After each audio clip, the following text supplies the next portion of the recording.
Are we going to have over time fewer total jobs, especially in kind of the administrative part? Sure, but we would do that in a way that was staggered our process and not have a huge layoff in a single day.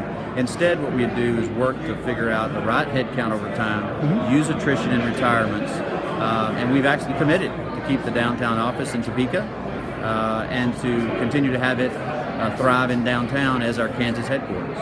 So you're telling me that for me as a customer in Wichita, there's going to be no trade-off in either jobs or rates. So basically jobs or rates.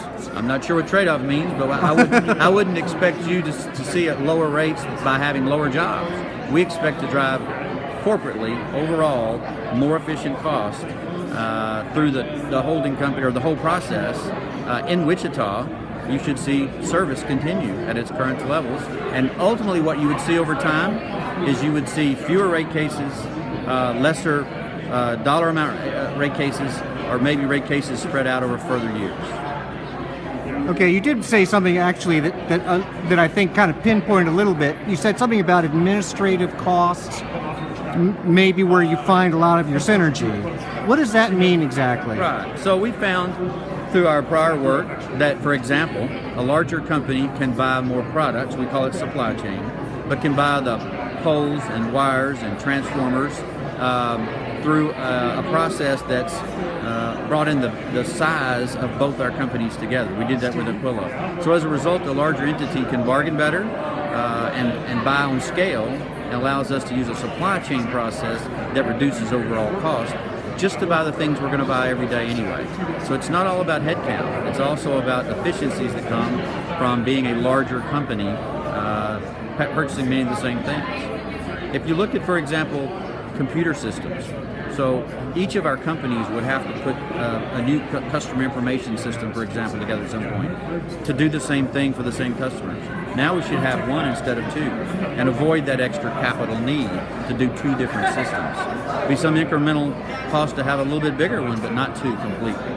So the $200 million you talked about, that actually goes back to the ratepayers, or does that go to pay the stockholders? No, what we proposed is to give all the synergies back when we file rate cases. So we generate a synergy in day one. The way the rate process works is then you file a rate case. And on the day the rate case happens, you true up your cost of service. Whatever synergy we've generated is given back at that time.